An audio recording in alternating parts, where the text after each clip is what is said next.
우리 공화당 TV를 시청하는 여러분 안녕하십니까? 대한민국 역사 바로 알기 남과 겨울비가 계속 주룩주룩 하루 종일 내리고 있습니다. 본격적인 겨울 추위로 이제 될 것 같은데 여러분 건강 잘 챙기시고요. 또 엊그제였죠? 우리 공화당이 오후 3시 반에 국회 앞에서 노란봉투법, 방송법, 악법에 대한 규탄, 또 그 악법에 대해서 윤석열 대통령이 거부권을 행사하라는 집회를 개합해서 했죠. 추운 날씨, 또 평일에도 불구하고 많은 공화당원 여러분들이 여기를 보여줬죠. 저도 이제 연사로 마이크를 잡고, 네. 이게 참 말도 안 되는 이런 법들이 지금 민주당이 뭐 완전히 그냥 정당 독재한 거는 오래됐지만 이게 지난번 강서구 구청장 선거 이후 완전히 이제 뭐 집권당인 것처럼 또 그 행태가 완전히 공산당식입니다. 이재명 하나 사당화가 돼가지고 그들이 아주 완전히 뭐 눈에 보이는 게 없는 거죠. 그러니까 그런 말도 안 되는 그 악법들을 그냥 대놓고 이렇게 통과시키고,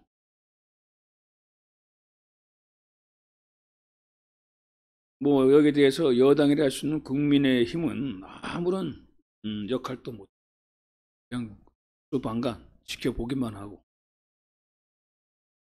뭐 그래도 뭐 의사당에서 몸싸움이라도 하든지 뭐 하는 필리버스터라고 해가지고 의사 진행을 방해하는 연속 릴레이 연설을 통해서 법안을 지연시킨다든가 뭐 이런 어떤 일종의 정치 쇼죠. 그것조차도 없이 그냥 넘어갔죠. 그러니까 이게 지금 이 민주당은 사실상 이 행태가 거의 뭐 공산당 일당 독재입니다. 오죽했으면 민주당 내에서도 비명계에서도 숨이 막힐 정도다. 공산당인 것 같아라는 얘기가 내부에서는 나오잖아요. 비명계들은 이제 뭐 내년 총선에서 다 이제 공천을 받지 못하겠죠. 그러니까 이제 공천 받지 못하는 비명계 일부는 김당으로 또 가겠죠. 그런 어떤 정치 변동이 생기겠죠. 뭐 그런 상황까지 왔다. 근데 이 국힘당 이자들은 그냥 공천 하나에 목매 걸고, 그래서 장제원인가요? 뭐 한때는 친윤 핵심 의원으로서 뭐 이인자인 양, 요즘 조금 이제 윤석열 대통령하고 장제원이가 거리가 좀 멀어지는 것 같아요. 그렇죠? 뭐 새를 가시하듯이 지난주에 한 4천여 명을 지지자를 모아가지고 등산을 갔다고요. 단합대회를 가셨다. 웃기는 얘기죠.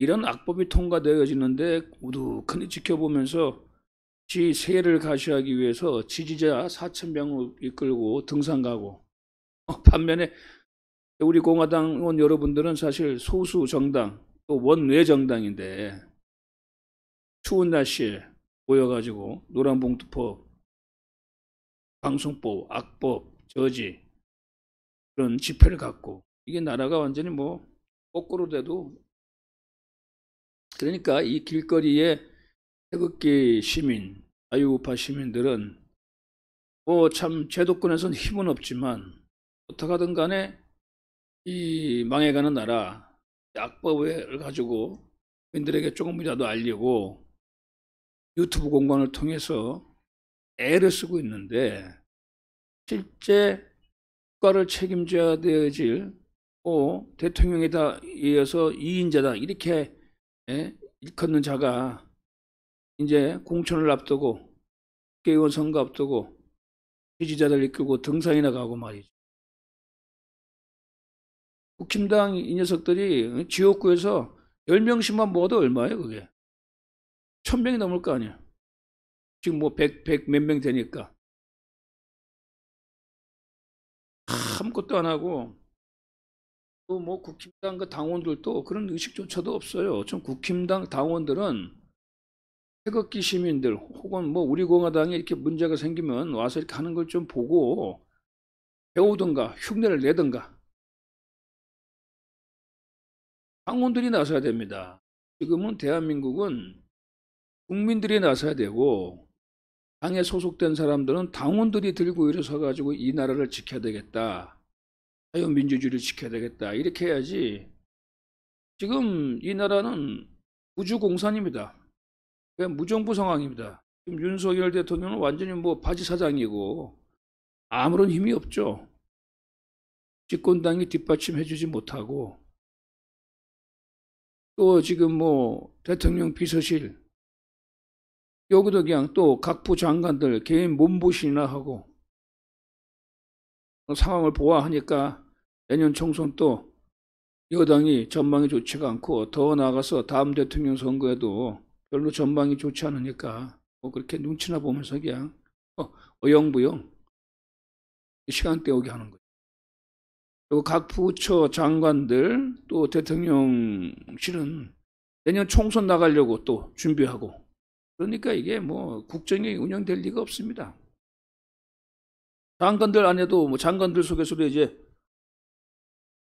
좀 있으면 아마 장관직 그만두고 국회의원 선거 준비할 겁니다. 이제 왜냐하면 이제 국회의원 선거 아마 3개월 전까지는 그 공직이 있으면 공직을 내려놔야 될 거예요 아마. 뭐 그런 규정이 있을 겁니다. 그렇기 때문에 지금은 뭐 총체적으로 국정이 제대로 돌아갈 수가 없죠. 다 각자 자기 생각, 자기 이익, 자기 정치적 입지만을 위해서 뛰기 때문에 뭐 대통령이 뭐 얘기해봤자 뭐 그건 먹혀듭니까? 또 지금 그렇게 대통령조차도 지금 보니까 소신과 결단이 부족해가지고 그냥 얹혀가고 있는 그런 상황 속에서 소위 윤석열 대통령 뒤에서 어드바이즈 하는 사람들 요즘은 뭐 누굽니까? 김한길 기자가 아마 이뉴한 씨 비상대책위원장을 앞서가지고 윤석열 역할을 대신하는 것 같아요. 안 됩니다.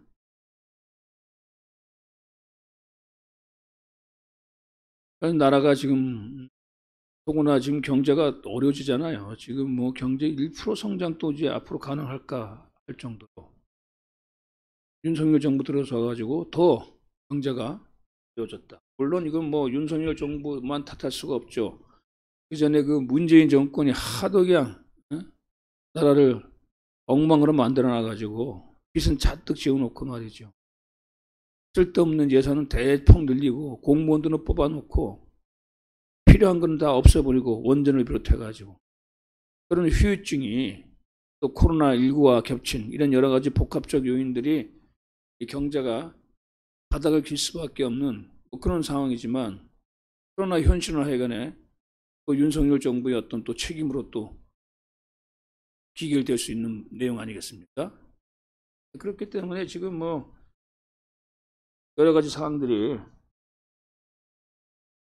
그 대한민국은 사실상의 무정부다. 그러니까 이 민주당 이놈들이 그냥 의회 다수수 의석을 바탕으로 해가지고 또 내년 총선에도 제가 봤을 때도 200석 이상을 지금 자신하는 상황이 되는 것 같으니까 무지막지하게 합니다. 무지막지하게.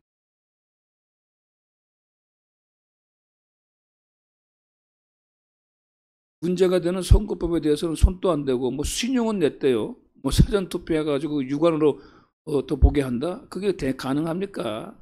그게 개표 분류기 해가지고 빨리 돌아가는데 그걸 유관으로 어떻게 해가지고 뭐 우리가 확인할 수가 있습니까? 저는 개인적으로 해관에 이 사전 선거제를 없애야 된다. 근본적으로. 그래야만이 민심이 유권자의 의사가 제대로 반영되어질 수 있다. 현 점에서 그런 근본적인 문제조차도 해결하지 않고 뭐 그냥 어설프게 몇 가지 또 선거 관리 위해서 몇 가지 우리가 개혁하겠다. 신용만 내고 흉내만 내고 있는데 그것도 쇼죠. 이게 본질적인 거, 가장 중요한 것을 타치하지 않고 아주 지엽적인 거 가지고 눈 가리고 아웅하는 식이죠. 그런 식으로 지금 이제 국정이 돌아가고 있다. 그러면은 결국 그 피해는 고스란히 국민에게 전가되어질 수밖에 없는 것이다. 우리 국민들은 2024년 더 어려워진 시기, 내년 총선이 끝나고부터는 아마 경제뿐만 아니라 사회적으로도 우리가 누릴 수 있는 어떤 최소한의 자유 공간마저도 상당히 위축되어질 것이다. 그야말로 일당 독재, 야당이지만 다수를 차지하고 있는 야당의 독재, 이런 부분들이 보다 더 피부로 느껴질 것이다. 아니, 이놈들이 지금 말입니다. 선거에 패하고 1년 반 지나고 야당인데도 저렇게 안면 무시하고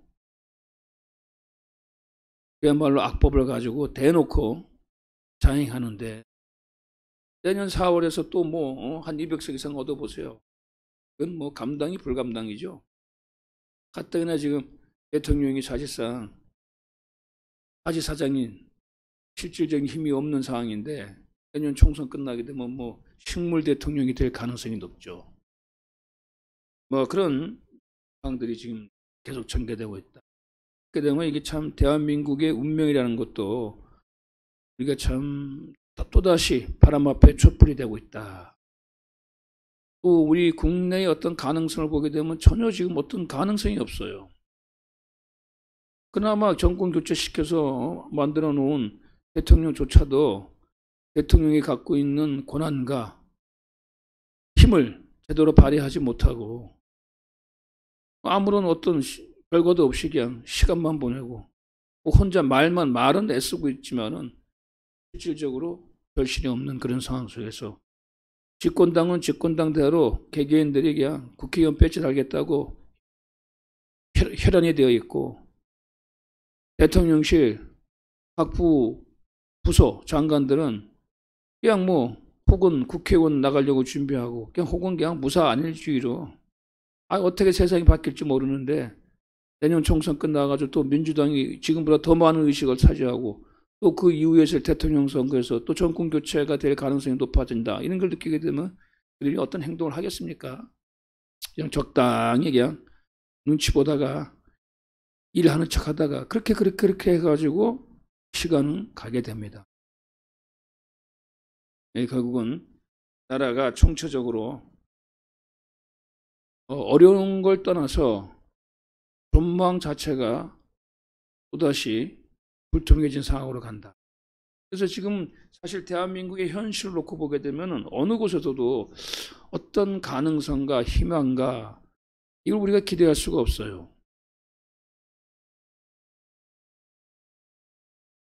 그런 상황에서 국제정세도 지금 뭐 만만치가 않죠. 북한은 또 이제 러시아와 군사협력했기 때문에 내년에 또 뭐 어떤 또 군사적인 도발을 할지는 모르죠. 그런 상황 속에서 대한민국이 어찌 보게 되면 체제적으로 보게 되면 북한보다 사실 대한민국이 더 취약합니다. 그런 취약한 대한민국 내에서 이 모든 것이 다 이제 뿔뿔이 자도생이라고 하죠. 뿔뿔이 자기 삶을 생존의 방법을 할 수밖에 없는 그런 현실이 지금의 대한민국 시다. 이런 참 좀 심각한 국면, 대한민국의 나락으로 떨어지고 있습니다.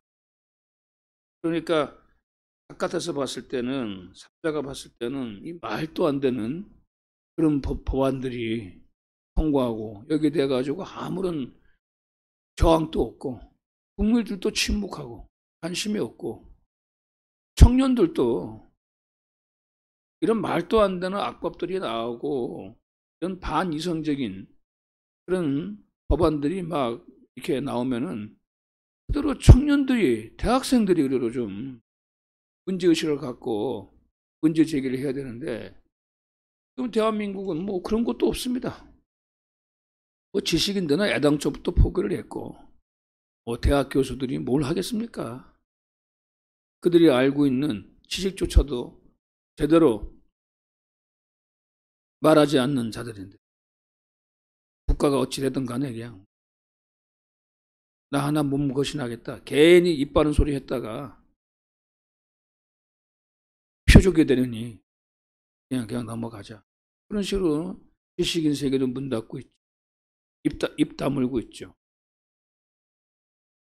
언론 방송들은 말할 것도 없고, 지금 뭐 KBS 사장이 들어와 가지고 KBS 앵커들 뭐 이런 사람들 지금 물갈이를 대대적으로 하고 있는데,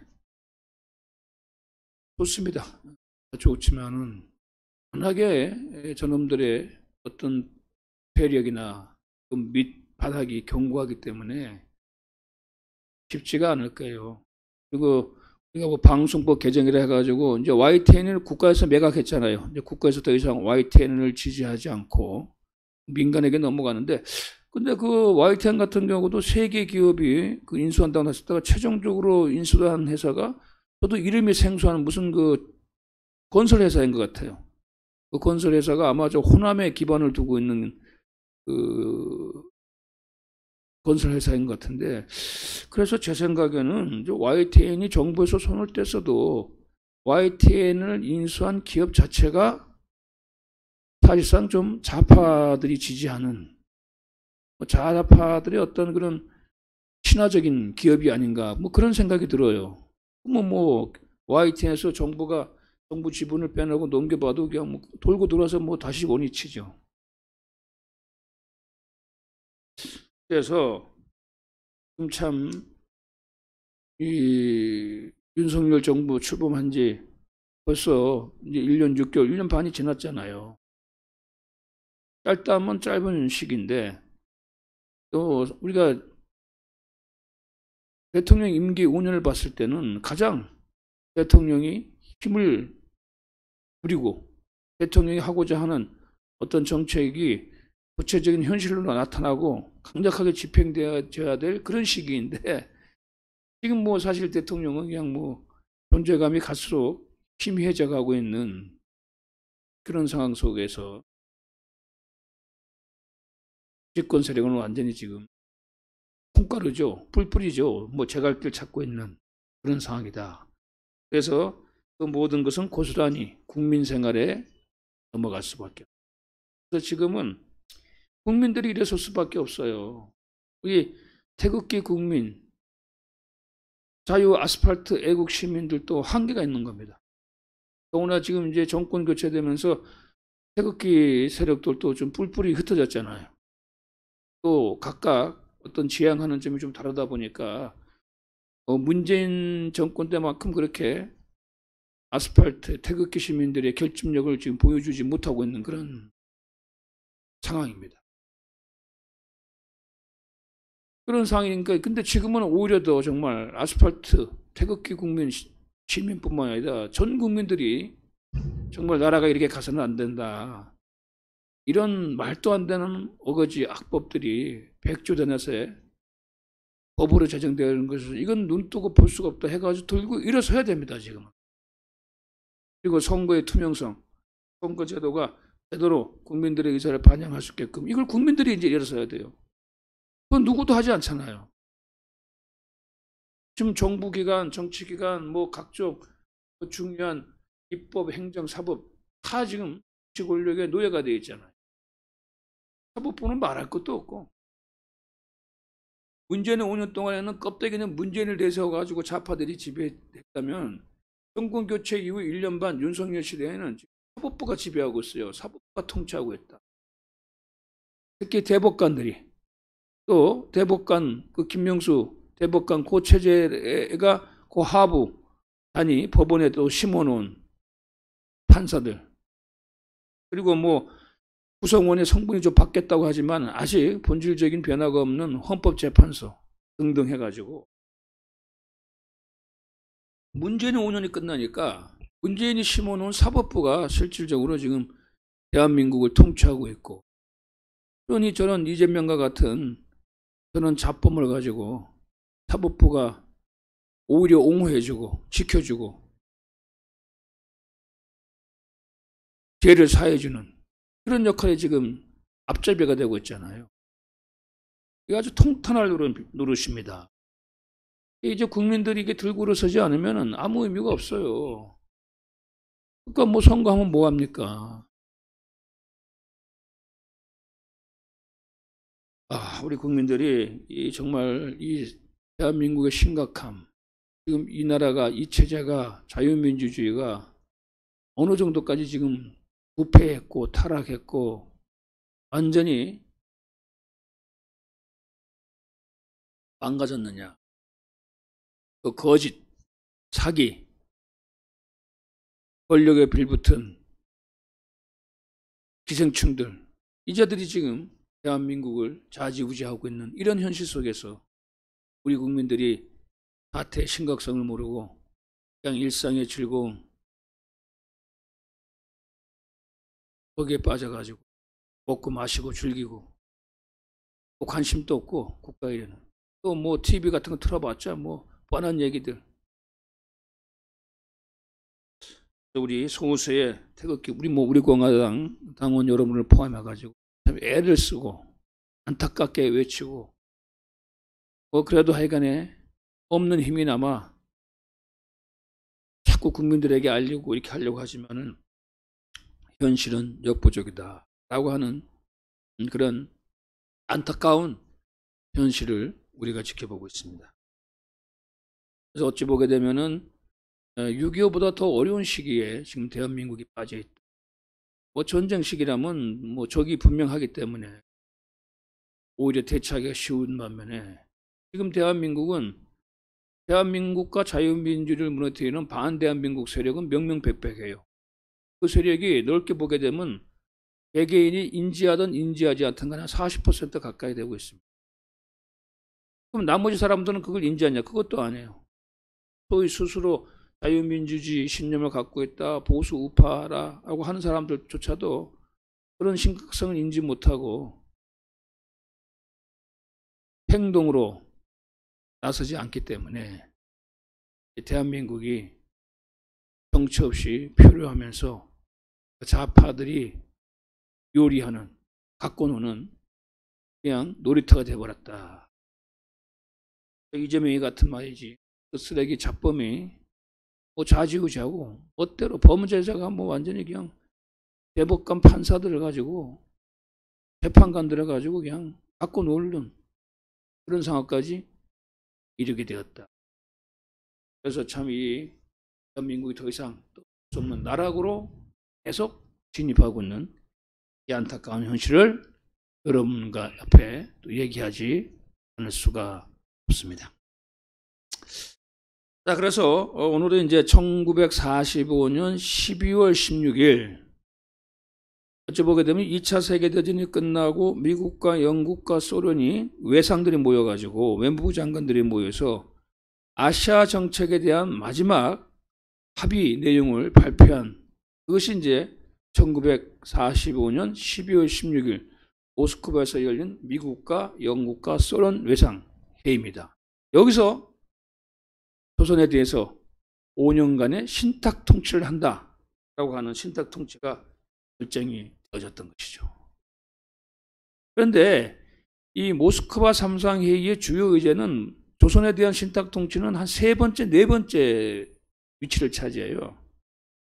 가장 중요한 것은 중국 문제하고 일본 문제, 뭐 그 정도입니다. 거기 연장선에서 이제 조선 문제에 대한 미국과 소련의 최종 합의안이 나오게 된 거죠. 그런데 이 모스크바 3상 회의의 주요 내용에서는 특히 중요한 부분은 중국 정책이었어요. 그래서 모스크바 3상 회의가 1945년 12월 16일 날 모스크바에서 개최되었는데 그 전날 그러니까 12월 15일 트루먼 대통령이 중국 정책에 관한 성명을 발표합니다. 그리고 그 중국 특사인 마샬 특사에 대한 훈령을 공포해서 국공합작안을 제시해요. 그러니까 중국이 내전 상황이잖아요. 국민당하고 공산당. 그러니까 국민당과 공산당이 서로 합작을 해라. 이걸 미국이 중재하게 됩니다.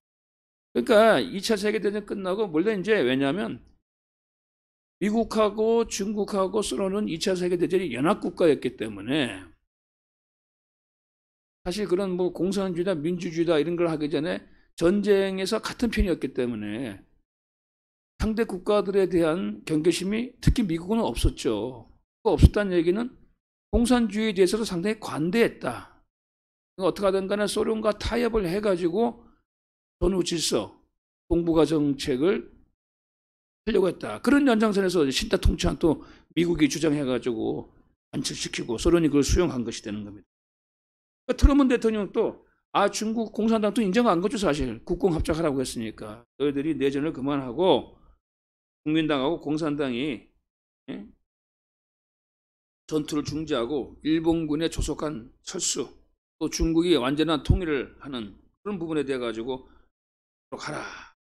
그러니까 이제 중국이 뭐 국민당에 이끌어 가지고 민주국가도 가든 모택동이 주도하는 공산국가도 가든 그건 다음 문제고 우선 하여간에 국민당, 공산당, 국공 내전을 중단하고 지금 전쟁에 패배한 일본군 빨리 중국에서 철수하도록 힘을 모으고 그 이후에 중국이 통일되다. 뭐 통일되는 게 모택동이 주도하든 뭐 장개석이 주도하든 그거는 뭐 미국이 알 수 없는 일이고 말이죠. 결국은 이제 트럼프 대통령은 바로 중국의 국공 합작, 그래서 민주적 개혁, 또 공산당까지 참여하는 이런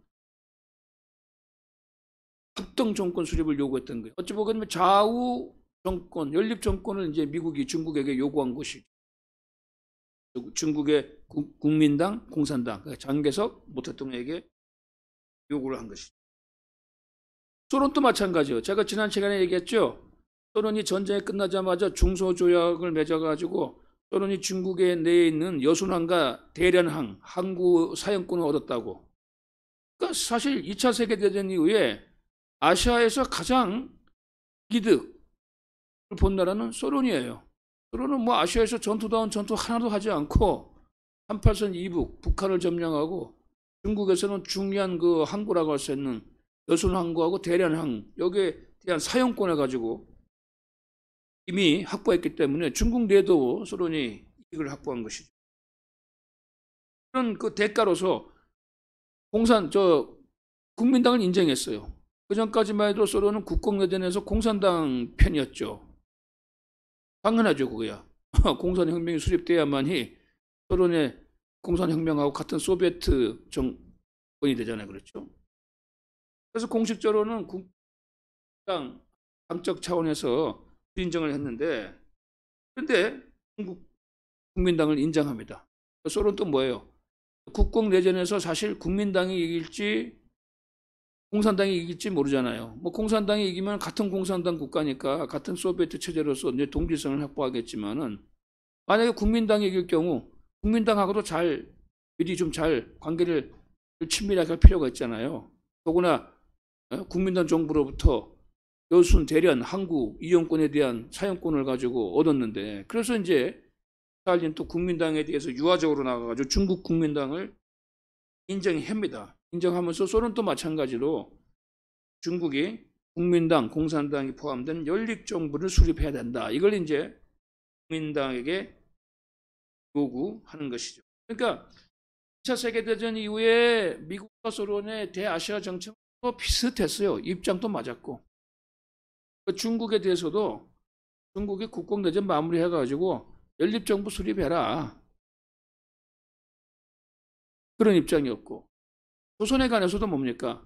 신탁 통치를 하고 신탁 통치하기도 그럼 이제 조선에도 어찌 보면 좀 좌우가 어떻게 해가지고 정부를 임시정부라도 만들어 나가는 그런 방향을 곳에 했던 것이죠. 그러니까 전체적으로 이제 미국의 대아시아 정책은 소련의 협조를 얻어가지고 어떻게 하면 이게 좀 이 분쟁을 좀 적당히 무마시키고 타협시켜가지고 좀 평화적인 분위기를 만들고 다음 단계로 나가느냐. 뭐 그랬을 경우 공산당도 현실적인 정치 세력이니까 공산당을 인정한 상황 속에서 각국의 국내 정세를 미국이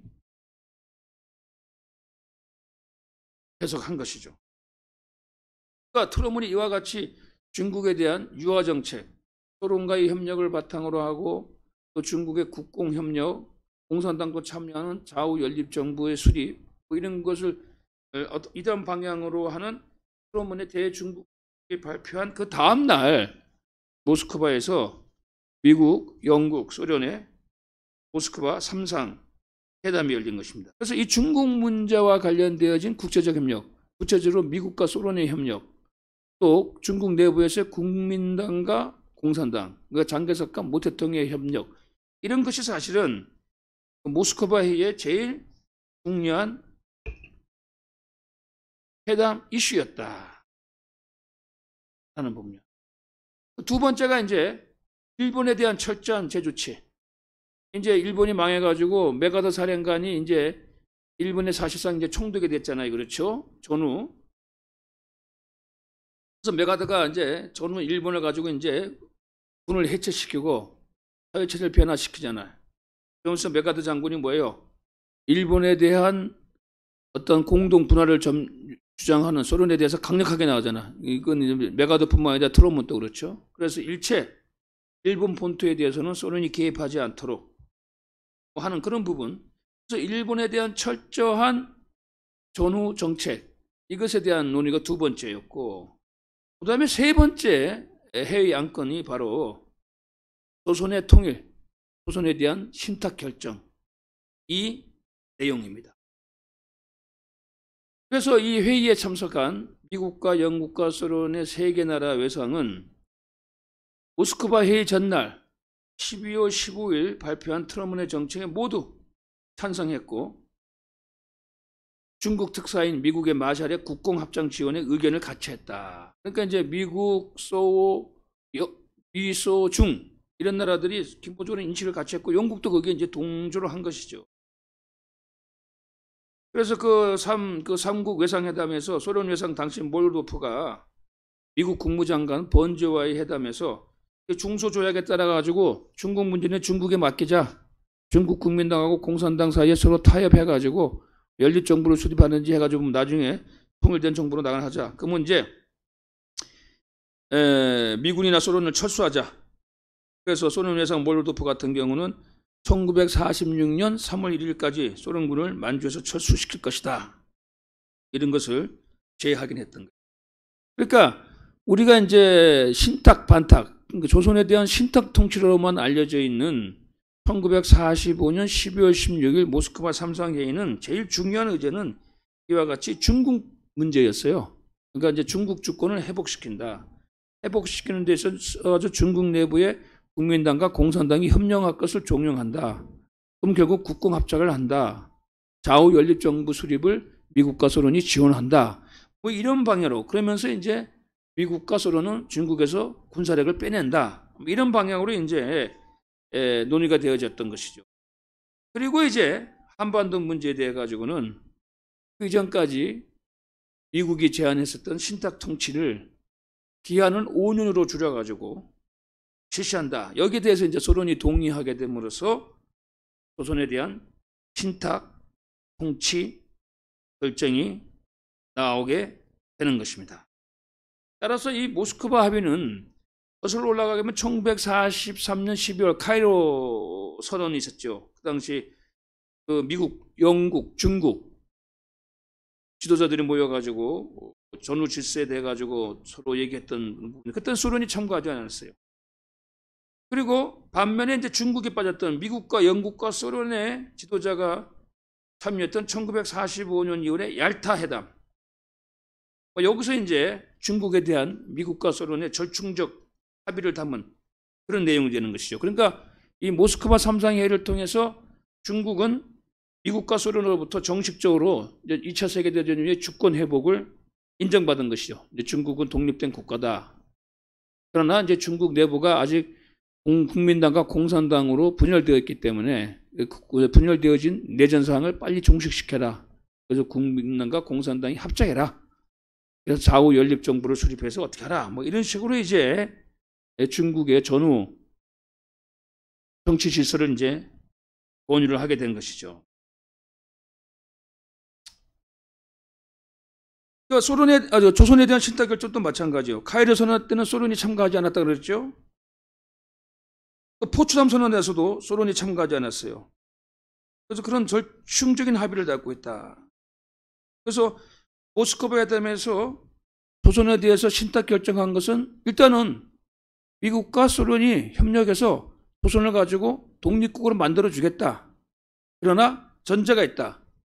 5년 동안 미, 영, 소, 중 이 네 개 나라의 관리를 받는 신탁 통치 기관을 통해서 완전한 독립국가를 수립하게끔 한다라고 하는 것이 조선에 대한 신탁 통치 결정의 핵심 내용입니다.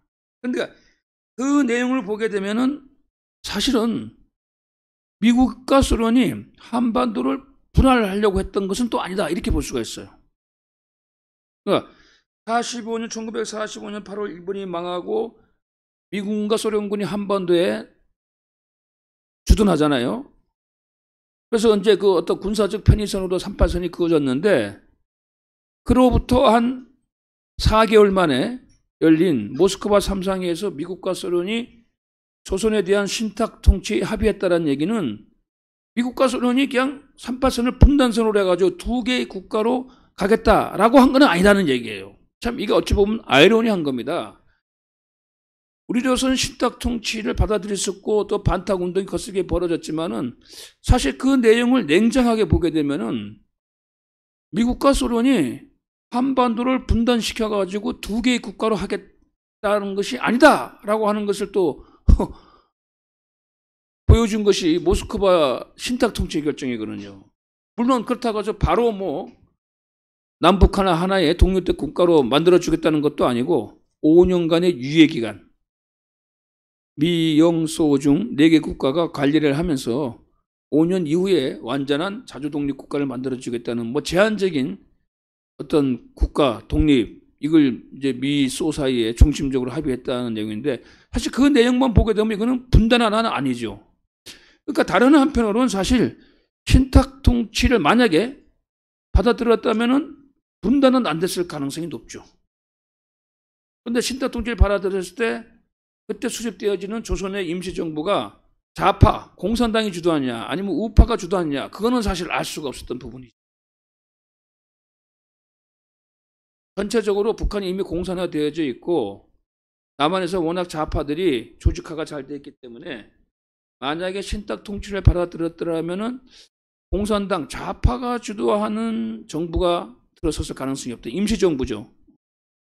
뭐 그런 것이 일반적인 예측이지만 또 다른 한편으로는 신탁 통치 이후에 나타난 반탁 운동에서 결집되어진 우파 세력을 보게 되면 정말 엄청난 세력들이 모였거든요. 엄청난 국민들이 그 당시 조선 민중들이 반탁을 기치로 해가지고 김구, 이승만 박사와 같이 행보를 했기 때문에 그걸 보게 되면은 아니 신탁 통치하에 조선에 대한 임시정부를 수립했을 때 우파가 더 강할 수도 있지 않았는가 이런 해석도 가능해요 사실은. 그러니까 이거는 사실은 어찌 보게 되면 하나의 역사의 가정이죠. 왜냐하면 이제 미국과 소련이 뭐 신탁 통치에 합의해가지고 여기서 공동위원회를 만들어서 그걸 하려고 했지만 우리가 반탁했잖아요. 처음에 이 반탁에는 좌우 남북이 다 일치되었다가 그 이후에 좌파 공산당 북한이 또 찬탁으로 돌아서는 바람에 그래서 찬탁 반탁 이렇게 하다 보니까 결국은 미국과 소련 또 조선의 국내 상황이 찬탁 반탁으로 갈라져 가지고 뭐 완전히 대립하고 싸우니까 미국과 소련 또 어떻게 그 신탁 통치 그것을 현실적으로 실행할 수가 없게 되잖아요. 그래서 결국은 사실 신탁 통치는 무산되고 조선 문제가 이제 유엔으로 이관돼 가지고 유엔에 의해 가지고 이제 새로운 결정이 내려지게 돼요. 그러니까 이게 신탁 통치 결정은 참 이게 해석이 상당히 좀 우리가 다양하게 나올 수가 있어요. 우리가 일반적으로 봤을 때는 왜 신탁 통치를 하느냐? 바로 독립해야 된다. 반탁해야 된다. 이게 맞는 얘기죠, 정서상. 그런데 그 당시에 또 국제 정세를 보게 되면 미국과 소련이 신탁 통치가 아니면 합의할 수 있는 게 있느냐? 그렇지 않고는 그냥 남과 북을 그건 38선을 가지고 현실적인 분단선으로 인정하고 두 개의 국가로 갈 수밖에 없는 거예요. 그러니까 다른 한편으로 보게 되면은 미국과 소련의 입장도 이해가 되는 겁니다. 특히 미국의 입장도 보게 되면은 왜냐? 미국이 사실은 이제 조선의 해방 독립을 가지고 주도했지만은 뒤늦게 하여간에 소련이 미국이 차려놓은 그 상에 숟가락 하나 얹어 들고 왔잖아요. 일본이 망하기 일주일 전에 갑자기 일본에 대한 선전포고하고 말이지 물밑듯이 들어와가지고 38선 이북을 점령해버렸잖아요.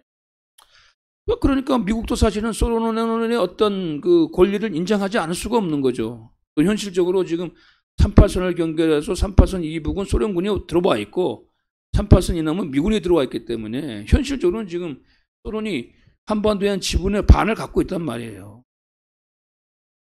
그런 상황 속에서 미국도 고민이 많았을 것이다.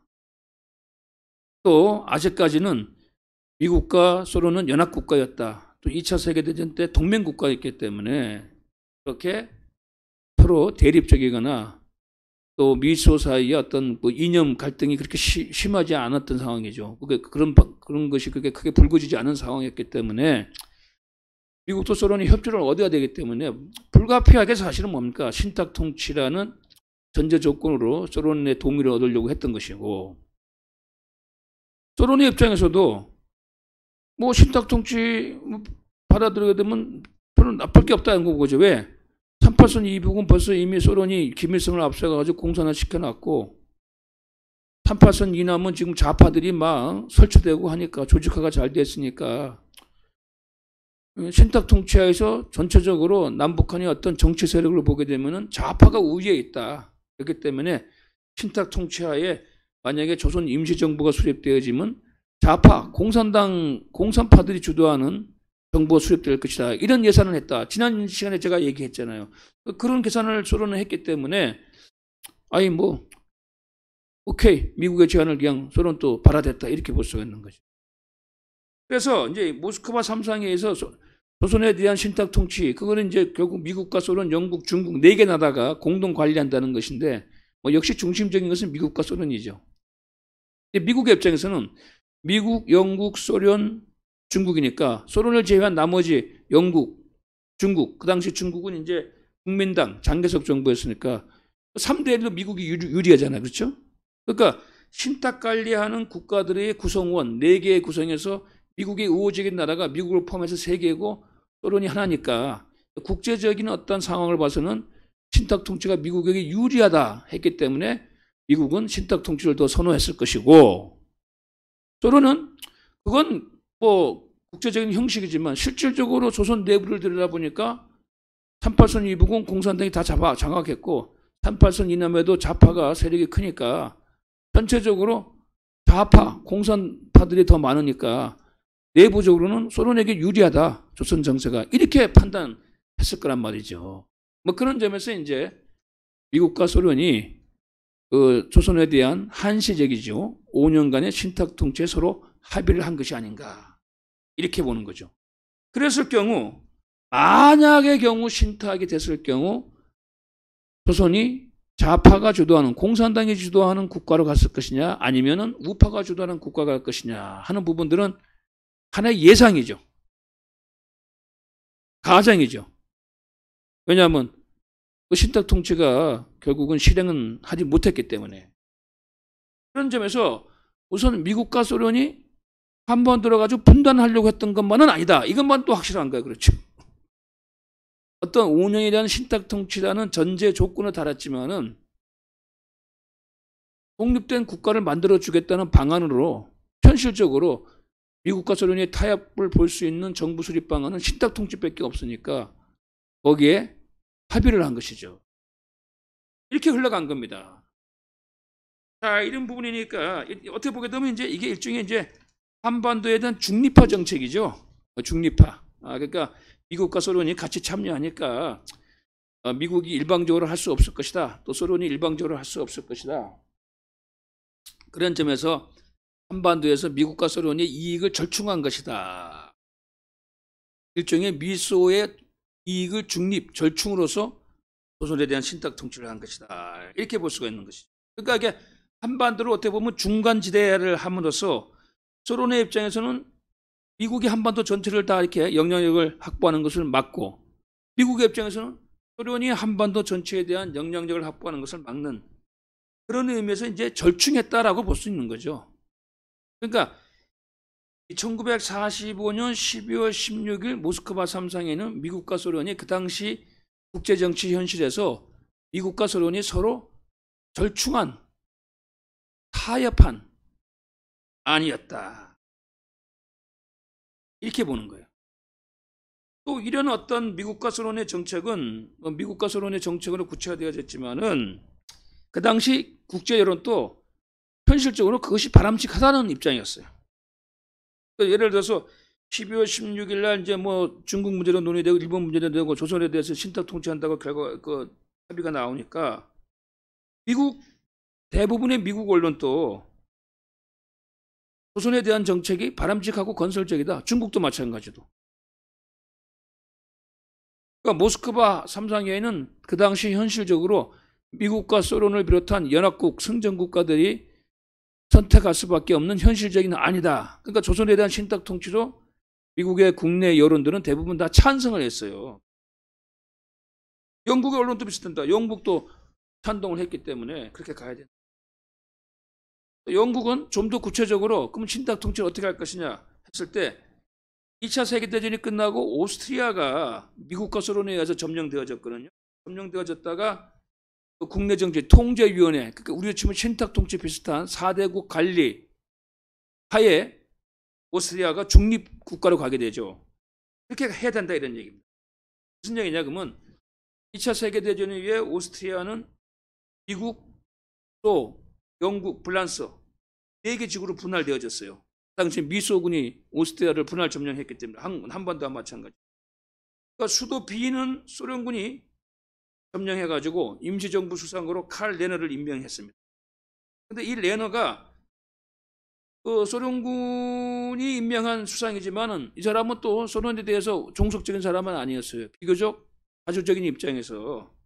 그래서 국내 정치 세력을 통합했습니다. 좌우를 통합해가지고 미소 영불, 미국, 소련, 영국, 불란서가 관리하는 4개국 체제하에서 수립되어지는 오스트리아 임시정부를 가지고 좌우 연립정부로 구성을 했어요.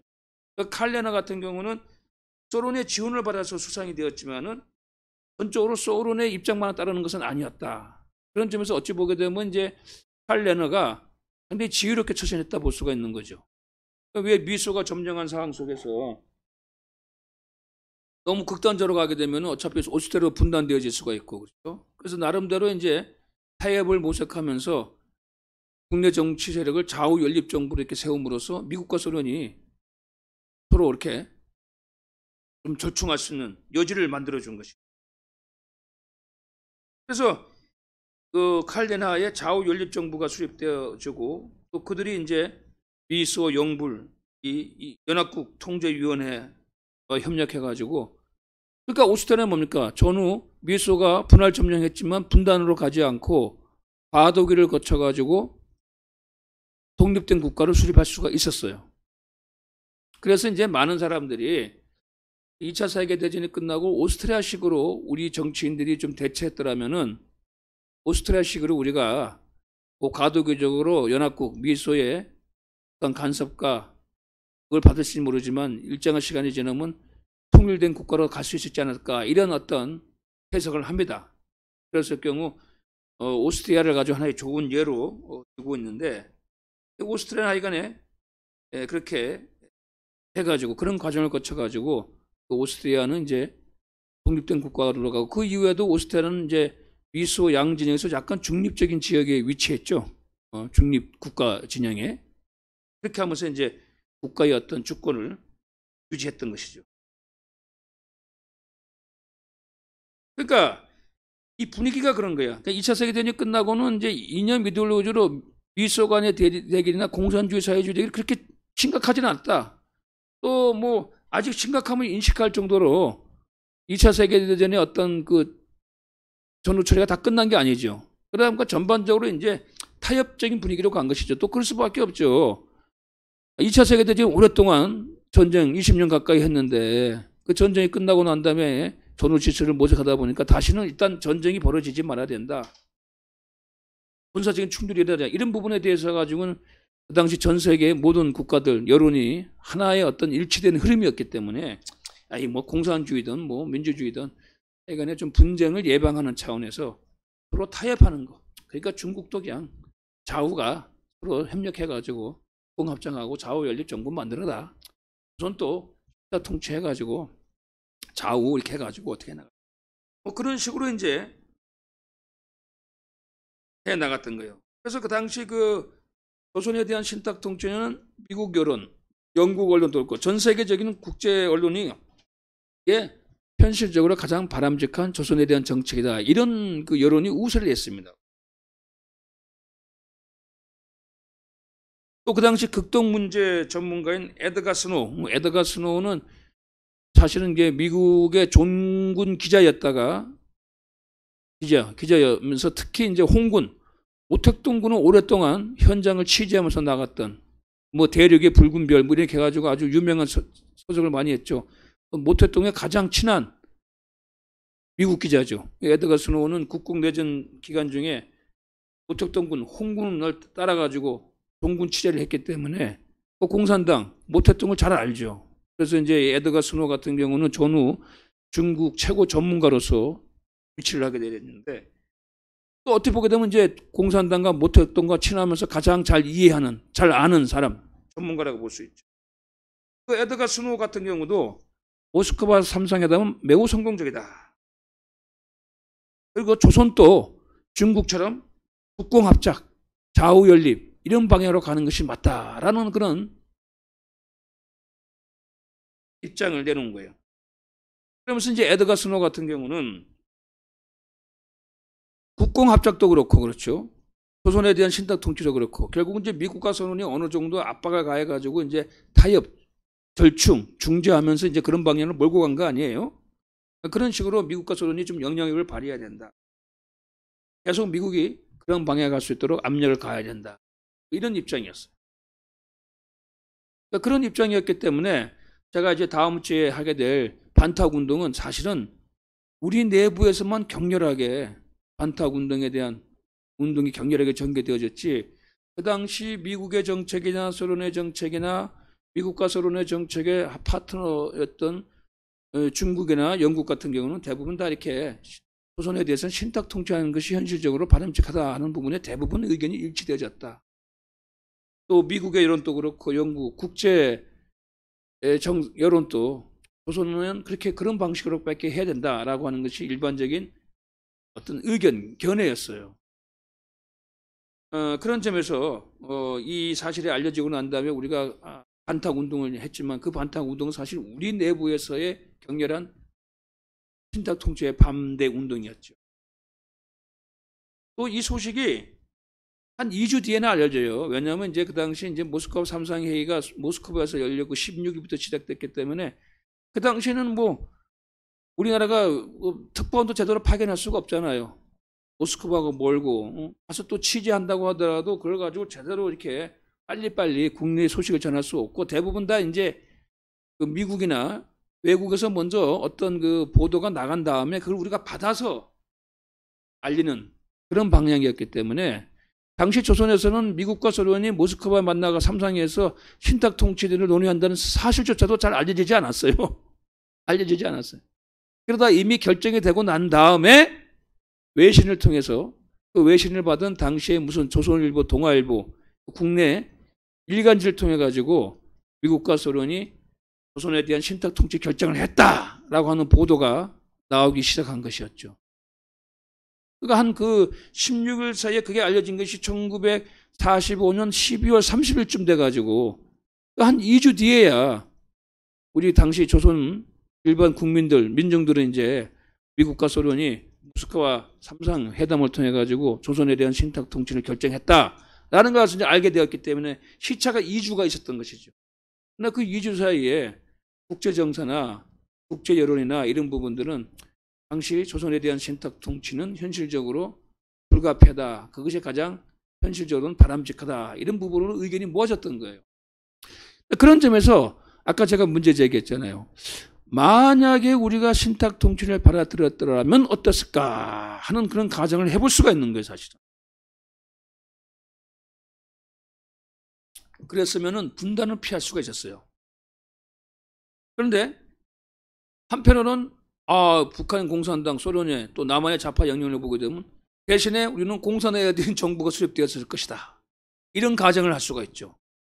또 그게 당시 국내 정세에 맞는 어떤 관측일 것이다. 이렇게 볼 수가 있죠. 반면에 그렇지 않을 수도 있다.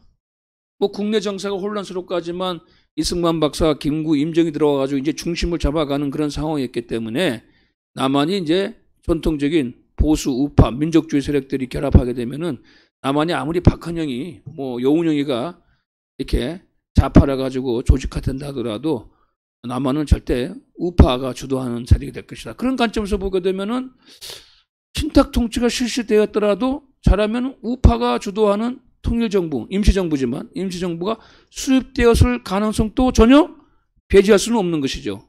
그래서 사실 이거는 알 수가 없죠. 우리가 선거 결과를 알 수가 없듯이 말이죠. 그것이 바로 이 모스크바 삼상회의의 결정이 내린 하나의 미스터리입니다. 미스터리.